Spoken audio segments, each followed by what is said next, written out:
आज हम इस क्लास में अपव्यय वेग और धारा के मध्य संबंध पढ़ेंगे। यानी अपव्यय वेग का एक सूत्र तो हमने पिछले वीडियो में पढ़ा था जिसमें वेगवांतर आता है। ये दूसरा सूत्र है अपव्यय वेग का जिसमें धारा आती है, तो धारा के साथ संबंध।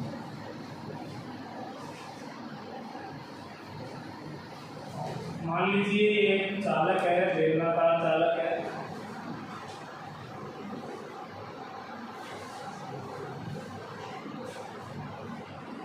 और इसको हमने एक V वोल्ट के विद्युत स्रोत से जोड़ा है जो कि I करंट सप्लाई कर रहा है।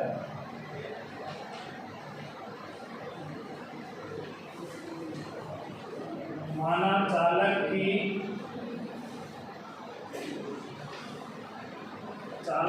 इकाई आयतन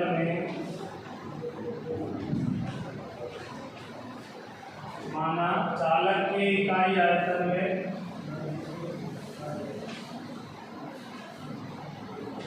मुक्त इलेक्ट्रॉन की संख्या, जिसको हम कहेंगे इलेक्ट्रॉन घनत्व,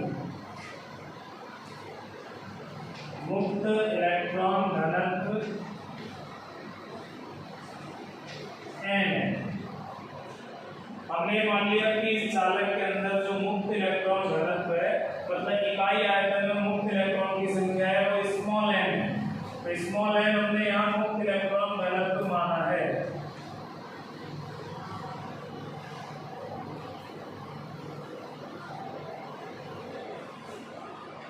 चालक की लंबाई L,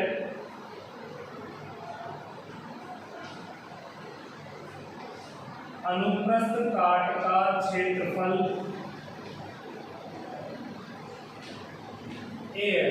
दो चीज ये ले रहे हैं, चालक की लंबाई है और अनुप्रस्थ काट का ये क्षेत्रफल। अब इसको चित्र में नहीं दिखा सकते, इसको क्षेत्रफल को यहाँ लिख दिया। मुक्त इलेक्ट्रॉन घनत्व को भी चित्र में नहीं दिखा सकते, इसलिए मैंने यहाँ लिख दिया। इसके साथ V वोल्ट की बैटरी लगी है, यहाँ विद्युत क्षेत्र इस साइड होगा। ये जो मुक्त इलेक्ट्रॉन है ये इधर की तरफ चलेगा और उसका अपव्यय वेग होगा v। ये पिछले वीडियो में था, काफी कुछ तो उससे मिलता जुलता ही है। जो इलेक्ट्रॉन है वो प्लस से आकर्षित होगा, बैटरी के प्लस की तरफ चलेगा। भले ये टेढ़ा मेढ़ा जाएगा, लेकिन सबके हम ये वाले घटक जोड़ते जाएंगे तो ये बनेगा अपव्यय वेग। औसत रहेगा ये सभी इलेक्ट्रॉन का। ये चालक है यहाँ। सबसे पहले हम निकालेंगे आयतन।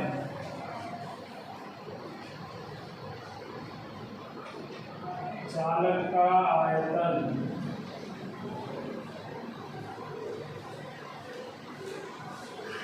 ये जो चालक है इसके अनुप्रस्थ काट का क्षेत्रफल है A। अनुप्रस्थ काट का क्षेत्रफल A है, इसको लंबाई से गुणा करते ही बेलन का क्षेत्र आयतन बन जाएगा। इसका आयतन होगा A इंटू L। बेलन का आयतन होता है पाई आर स्क्वायर इंटू H या L जो भी है। तो पाई आर स्क्वायर की जगह तो क्षेत्रफल हो गया अनुप्रस्थ काट का वृत्ताकार भाग का इसका, उसको हमने यही माना है, तो पाई आर स्क्वायर क्यों लेते हैं, इसकी जगह A ले लेते हैं। और इसकी लंबाई L है तो H की जगह L ले लिया। कुल मिलाकर ये आयतन हो गया बेलन का। अब हमें पता है इलेक्ट्रॉन को इकाई आयतन में इतने इलेक्ट्रॉन हैं। अगर इकाई में इतने हैं तो अगर आयतन 10 गुना है तो इलेक्ट्रॉन भी 10 गुना हो जाएंगे, 10 हैं। और अगर इतना आयतन ले तो इससे गुना हो जाएगा। चालक में कुल मुक्त इलेक्ट्रॉन, ओनली मुक्त इलेक्ट्रॉन की संख्या, ऐसे तो इलेक्ट्रॉन तो और भी होते हैं जो परमाणु में चक्कर लगा रहे हैं, केवल मुक्त इलेक्ट्रॉन की बात चल रही है यहाँ हमने ये जो माना है केवल मुक्त इलेक्ट्रॉन ही माना है। तो चालक में कुल मुक्त इलेक्ट्रॉन की संख्या हो जाएगी AL × N। N है इकाई आयतन का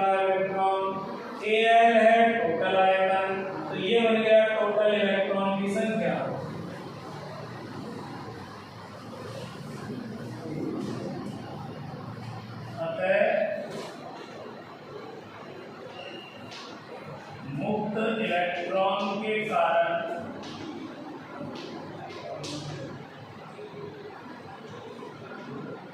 मुक्त इलेक्ट्रॉन के कारण चालक में कुल आवेश या मुक्त इलेक्ट्रॉन का कह दो कुल आवेश, जिसे मैं Q से डिनोट कर रहा हूं। हमारे पास टोटल इलेक्ट्रॉन की संख्या है ये A, L, M, और आपको पता है एक इलेक्ट्रॉन का आवेश होता है E का मान होता है, फिलहाल हम E से व्यक्त करेंगे। तो ये हो गया एक इलेक्ट्रॉन का आवेश, ये हो गया यहाँ तक इलेक्ट्रॉन की संख्या।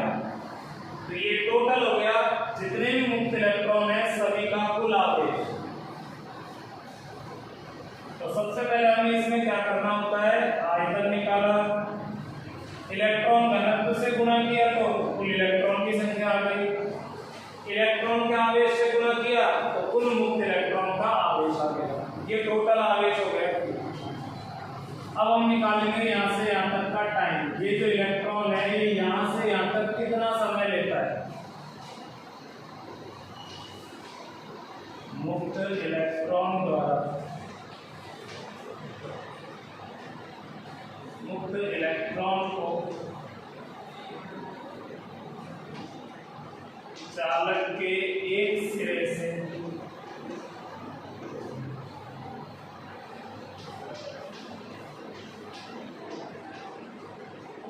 दूसरे सिरे तक जाने में लगा समय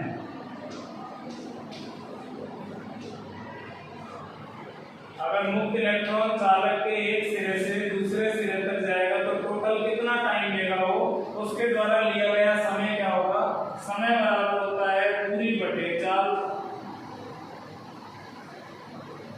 तो चालक की जो लंबाई है वो इस सिरे से इस सिरे तक की दूरी हो जाएगी, और चाल जो है वो हमने मानी है इलेक्ट्रॉन की जो इधर वाला वेग है, इधर वाला जो प्रभावी वेग है वो है अपव्यय वेग। तो इसमें Q निकालना है और T निकालना है, बस करंट आ जाएगा डायरेक्ट। अतः चालक में विद्युत धारा, तो करंट बराबर होता है कुल आवेश बटे कुल समय। तो कुल आवेश हमने Q माना है, Q की जगह हो जाएगा A, L, M, E, और कुल समय T है, T की जगह हो जाएगा BD। L से L कैंसिल हो जाएगा और BD ऊपर चला जाएगा। I इक्वल टू जाएगा ANEBD, या इसको इस रूप में ले लेते हैं BD equal to I upon ANE।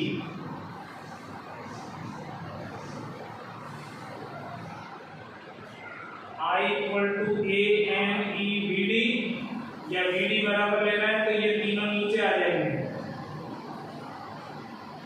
तो अपव्यय वेग का एक सूत्र यह आ गया, और अपव्यय वेग का एक सूत्र पिछली वीडियो में था, वो वाला सूत्र था विभवांतर के साथ, ये है करंट के साथ। ये थोड़ा छोटा है, पिछला वाला जो डेरिवेशन है उससे, दोनों ही इम्पोर्टेंट है, काफी इम्पोर्टेंट है। तो ये हो गया अपव्यय वेग का कॉन्सेप्ट। अपव्यय वेग के दोनों फॉर्मूले हो गए अपने पास। अपव्यय वेग का धारा के साथ संबंध।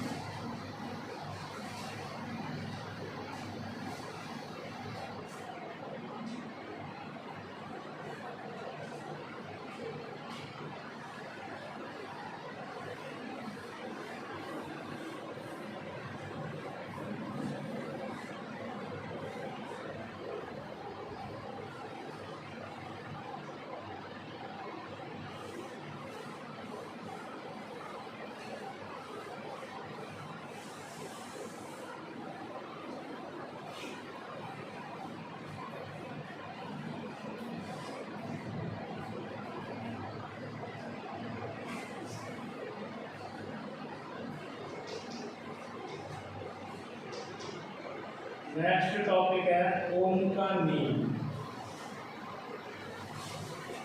वैसे तो आप ज़्यादातर लोग इसके बारे में जानते होंगे, आप लोगों ने 10th में भी पढ़ रखा है ओम का नियम, लेकिन अब हम थोड़ा और ज़्यादा पढ़ेंगे। ओम ने सबसे पहले प्रैक्टिकली ये पता लगाया कि जितना ज़्यादा विभवांतर उतना ज़्यादा करंट, मतलब विभवांतर करंट आपस में समानुपाती है। इसने ये कहा कि किसी चालक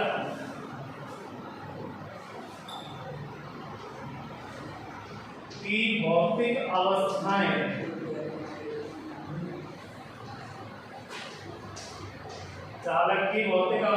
जैसे लंबाई,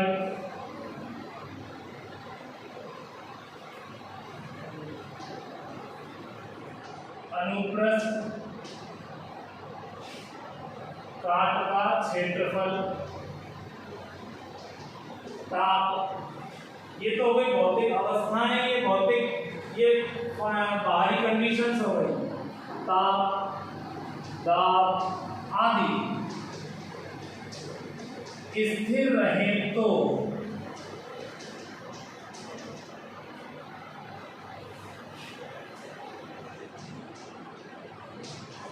इसमें प्रवाहित धारा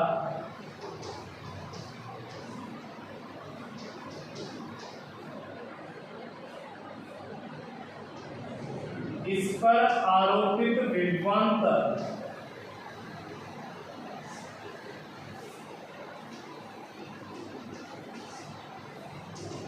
के समानुपाती होता है।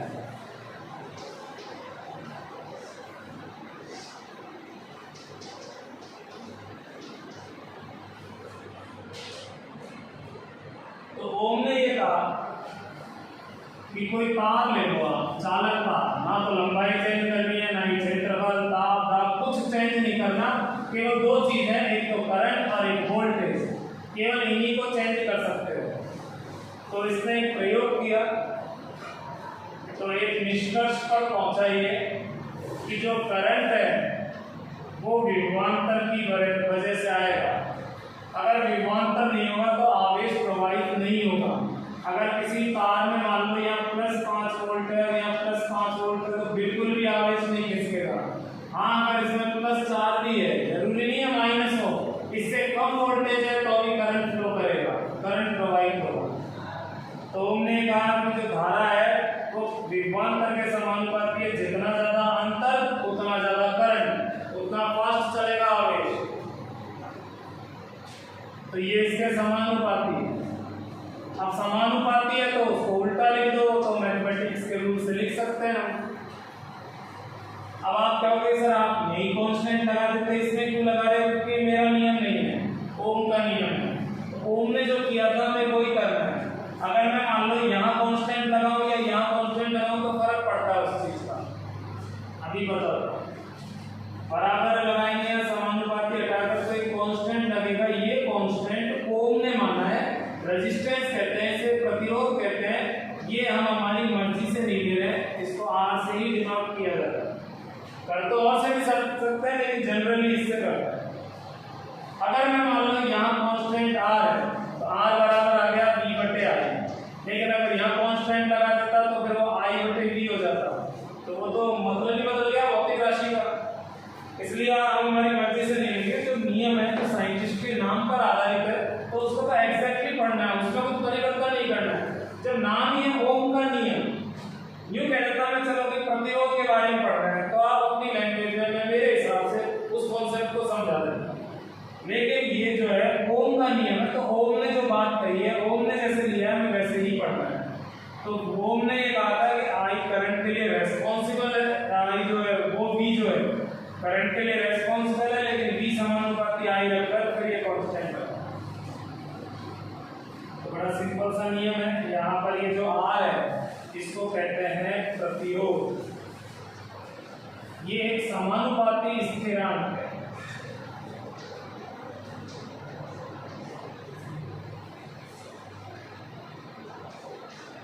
ये जो है समानुपाती हटकर आया है, तो इसको हम एक समानुपाती स्थिरांक कह सकते हैं। और इसका जो मान है वो विभवांतर और करंट के अनुपात के बराबर होगा। तो बाद में इसकी परिभाषा लेंगे, बाद में लेंगे इस टॉपिक को अलग से। फिलहाल हम ओम के नियम की बात कर रहे हैं, इसमें कांस्टेंट आया है इसकी बात कर रहे हैं। तो ओम का नियम तो इतना हो गया। तो हम अलग से लेते हैं प्रतिरोध के बारे में।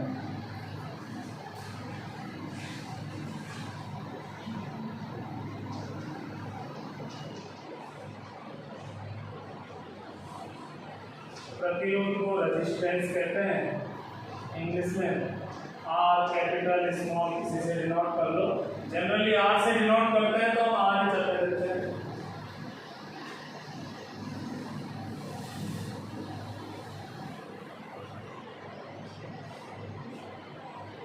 प्रतिरोध ये एक प्रकार का अवरोध है। जो इलेक्ट्रॉन चलते हैं चालक में, आवेश जो चलते हैं वो टकराते हुए चलते हैं, बीच में मार्ग में अनेक अवरोध उत्पन्न हो रहे हैं, उस अवरोध को प्रतिरोध कहते हैं। लेकिन इसका मान किससे निकालते हैं? V/I से। तो इसकी परिभाषा होगी, चालक नहीं औरों में भी हो सकता है, लेकिन हमारा एक चैप्टर फिलहाल चालक पर बेस्ड है, तो हम चालक को लिख रहे हैं। चालक में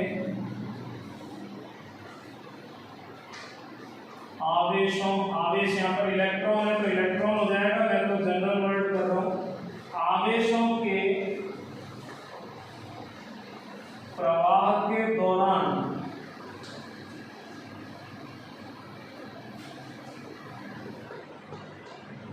उत्पन्न अवरोध को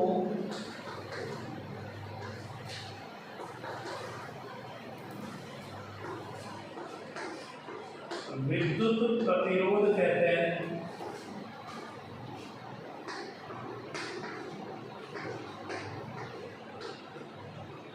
इसका मान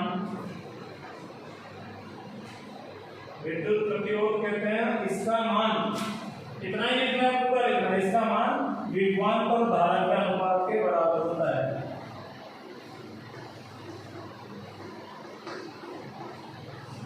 विभवांतर व धारा के अनुपात के समान होता है।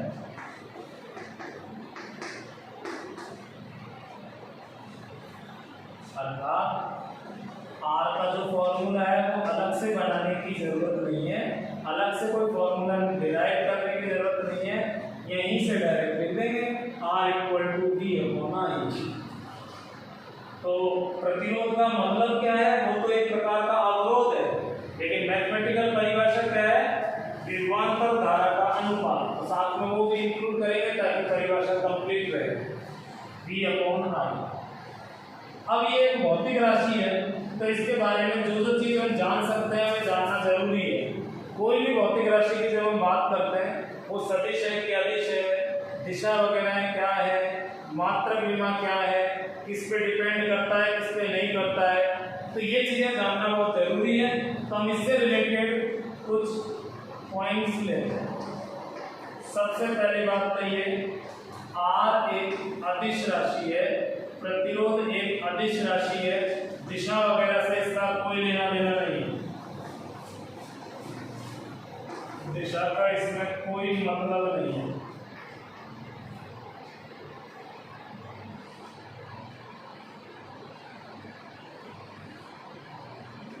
दूसरा, SI मात्रक।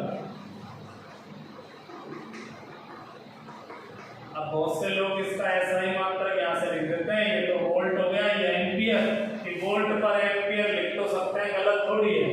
लेकिन इसके SI मात्रक का जब स्पेशल नाम है, एग्जाम में क्वेश्चन पूछा है, तो इसमें मतलब वही चीज जानना चाहता है एग्जामिनर, तो इसका मात्रक ओम। इंग्लिश में लिखेंगे तो इस तरह से OH है, ओम। तो ये जो मात्रक है, ये जो ओम था, वैज्ञानिक है, उसका सरनेम है, उसके सम्मान में रखा है, और इसको शॉर्ट में व्यक्त करते हैं कैपिटल ओमेगा से। ये जो चिन्ह है ग्रीक भाषा का है, कैपिटल ओमेगा बोलते हैं, ये ओम को व्यक्त करता है। इसके बाद आर की विमा, विमा के लिए हमें वापस इस फॉर्मूले को देखना है। तो यहाँ हम V बटे I की विमा लिखेंगे, लेकिन V की विमा अगर याद नहीं है तो इसको कन्वर्ट करेंगे। विभव बराबर होता है कार्य बटे आवेश।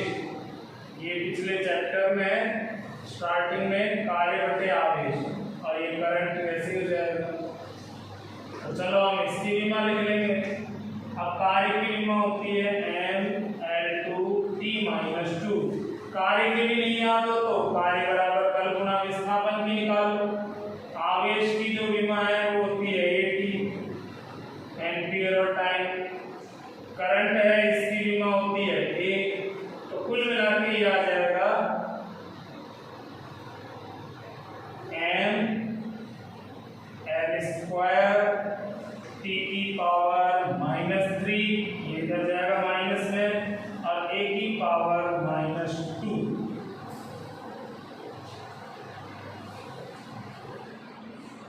तो यहाँ पर ये हो गया विमीय सूत्र R का, प्रतिरोध का। अब बात करते हैं ये प्रतिरोध किस पे निर्भर करता है, किस पे नहीं करता है। फोर्थ पॉइंट, तो ये जो R है ये ना तो V पे डिपेंड करेगा ना ही I पे डिपेंड करेगा, क्योंकि ये दोनों तो समानुपाती है। अगर आपने कोई एक तार लिया, आपने विभवांतर को दुगना कर दिया तो करंट भी दुगना होगा ऑटोमेटिक, तो ये तो अनुपात तो सेम रहेगा। और जिस समानुपाती हटाकर जिस सूत्र में समानुपाती की जगह कोई कांस्टेंट आता है तो वो अन्य राशियों पे डिपेंड नहीं करता। जैसे मैंने पिछले चैप्टर में बताया था Q प्रोपोर्शनल V, Q बराबर CV। तो समानुपाती हटकर जब ये धारिता आया था तो ये फिर इन दोनों पे डिपेंड नहीं करेगा, क्योंकि ये तो समानुपाती है। ऐसे ये जो R है ये भी डिपेंड नहीं करेगा, क्योंकि ये दोनों समानुपाती है। तो R का मान ना तो V पे डिपेंड करेगा ना ही I पर। R का मान विभवांतर व धारा पर निर्भर नहीं करता।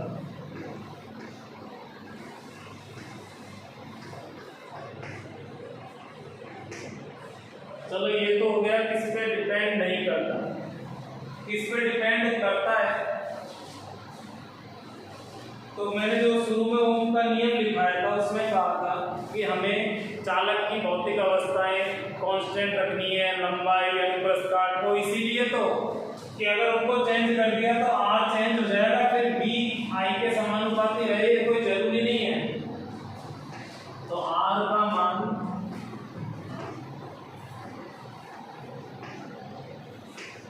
चालक की लंबाई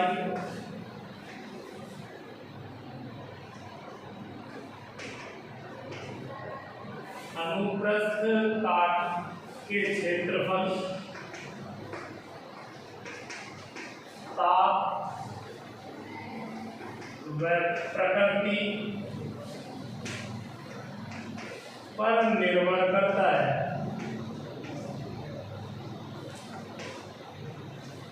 मैं बात कर रहा हूं सिंपल चालक की, एक जनरली बात कर रहा हूं, सामान्यतः बात कर रहा हूं।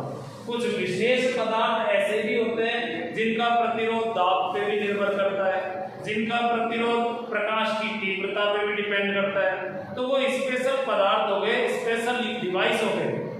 लेकिन सामान्यतः जैसे आपके कॉपर, एल्युमिनियम, सिल्वर, जो जनरल धातु है, ज्यादा स्तर की बात करें तो जो है ये R ये क्षेत्रफल पे डिपेंड करेगा कि कितना अनुप्रस्थ काट का क्षेत्रफल है, मोटाई कितनी ज्यादा है, लंबाई पे डिपेंड करेगा, ताप पे भी डिपेंड करेगा, और एक प्रकृति, मतलब एल्युमिनियम का अलग होगा, लोहे का अलग होगा। तो हर पदार्थ की प्रकृति अलग होती है, तो पदार्थ पर डिपेंड करता है, इसको हम कहते हैं प्रकृति पर निर्भर करता है। तो चार चीजों पर डिपेंड करता है। तो ये प्रतिरोध के बारे में कुछ जानकारी हो गई। अब हम एक R का ग्राफ और देखते हैं।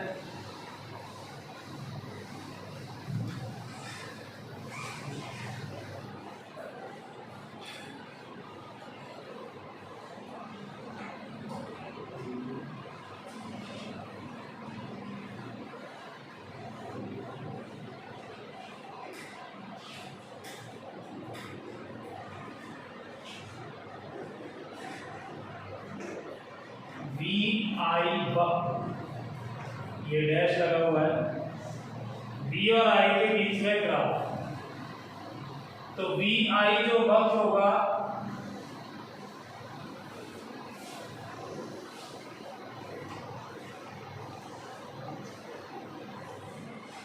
वो समानुपाती होने की वजह से सीधी लाइन में जाएगा। बी आई वक्र समानुपाती होगा तो बी समानुपाती आई है, इसलिए ये जो ग्राफ है बिल्कुल सीधा होगा। चलो मान लेते हैं ये एंगल थीटा, यहाँ से मैं इस तरह से ये एक लंब खींचूं तो इस भुजा का जो भी मेजरमेंट होगा वो करंट की डायरेक्शन में होगा, करंट के रूप में होगा, और इसमें जो भी मान होगा वो वोल्टेज के रूप में होगा, क्योंकि ये इस अक्ष पर नापा गया है, इसके समांतर है वो। तो अगर मैं यहाँ से tan थीटा का मान लेता हूँ तो tan थीटा हो जाएगा V/I। इस त्रिभुज में ये हो जाएगा लंब, ये हो जाएगा आधार, और V/I R होता ही है। तो VI वक्र में tan थीटा निकाल दो तो R आ जाएगा। जैसे पिछले चैप्टर में हमने C बराबर tan थीटा लिखा था, तो वो जो ग्राफ था वो Q और B के बीच में था, ऐसे R बराबर भी tan थीटा है, लेकिन ये वाला जो ग्राफ है ये B और I के बीच वाला ग्राफ है।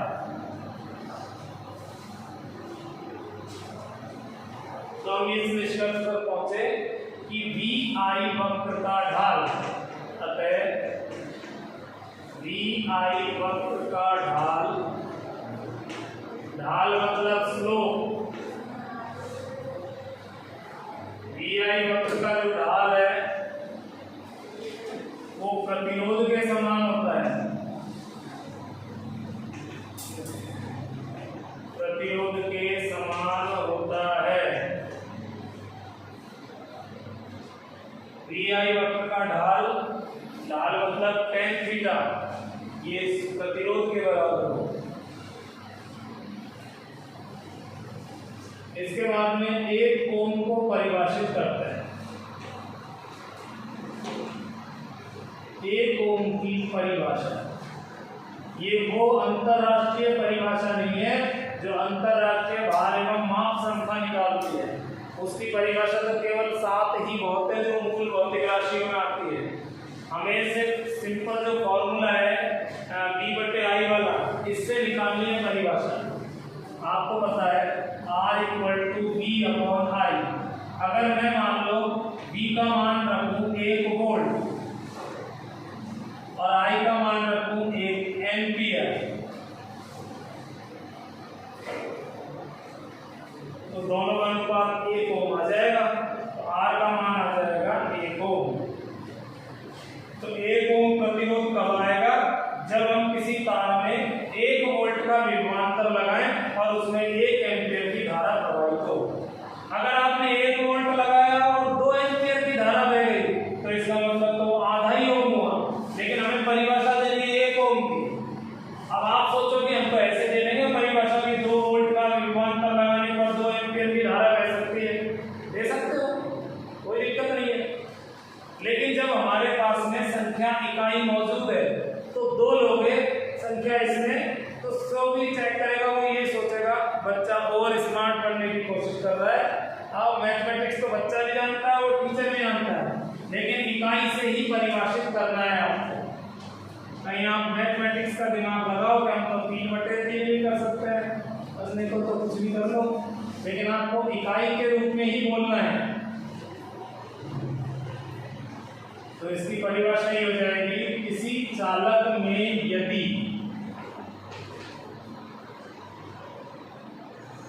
यदि 1 वोल्ट का विभवांतर लगाने पर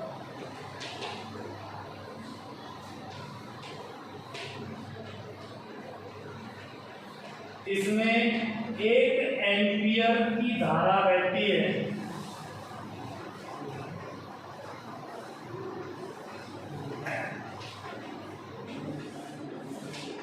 तो इसका प्रतिरोध 1 ओम कहलाएगा। इसको चाहे ऐसे नहीं तो 1 ओम, एक ही बात है। तो ये 1 ओम की परिभाषा के लिए ज्यादा मशक्कत नहीं करनी है, बेसिक फॉर्मूला है, आप बना सकते हो। ऐसे ही एक फैराड की भी बनाई थी हमने, क्योंकि उसका फॉर्मूला ये होता है कि अगर हम 1 वोल्ट विभव की वृद्धि करें और उसमें 1 कूलम आवेश की आवश्यकता पड़ रही है, या इसको उल्टा बोलो कि किसी चालक को 1 कूलम आवेश देने पर यदि उसके विभव में 1 वोल्ट की वृद्धि हो रही है तो उसकी धारिता 1 फैराड कहलाएगी।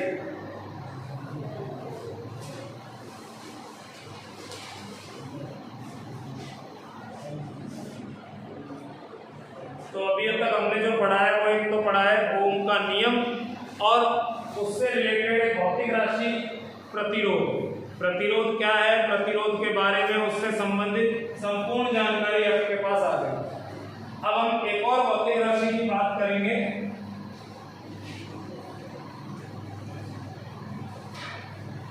प्रतिरोधकता। प्रतिरोध से ही बना है प्रतिरोधकता, या इसको विशिष्ट प्रतिरोध भी कहते हैं।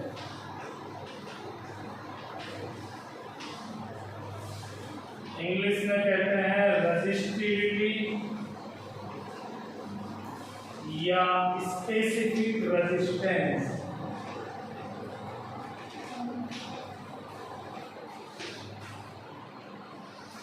और इसको डिनोट करते हैं रो से, सिर्फ रो से और किसी से नहीं।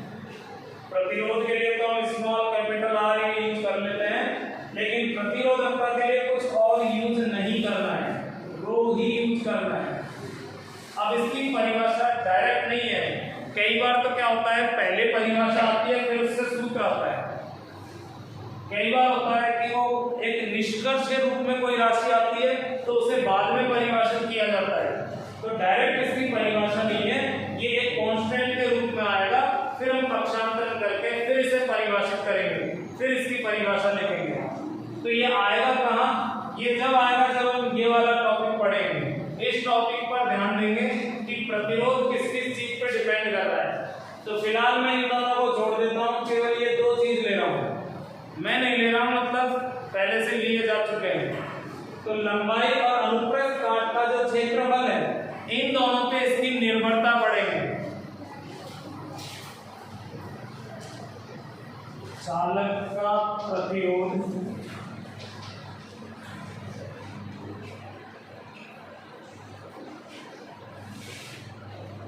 इसकी लंबाई के समानुपाती तथा अनुप्रस्थ काट के क्षेत्रफल के व्युत्क्रमानुपाती होती है।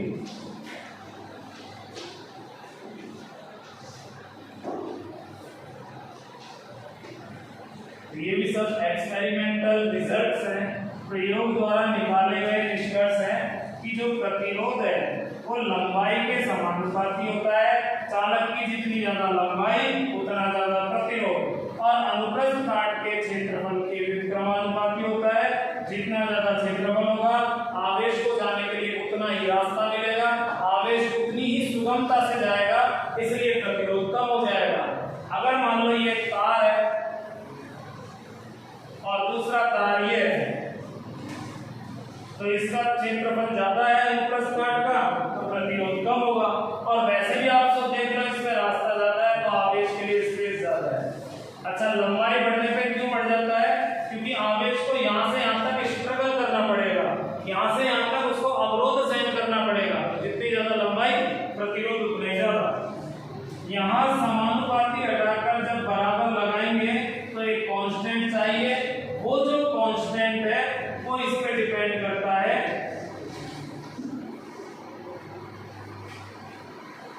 पहली बात तो ये कांस्टेंट जो है इसी को हम प्रतिरोधकता कहेंगे।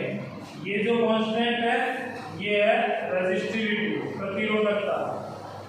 और ये किस पे डिपेंड करेगा, तो देखिए इधर हमने इसमें कहा है 4 चीजों पे डिपेंड करता है ये, लंबाई और अनुप्रस्थ काट। तो लंबाई और अनुप्रस्थ काट तो इस फॉर्मूले में आ गए, दिख रहा है कि ये इन दोनों पे डिपेंड कर रहा है।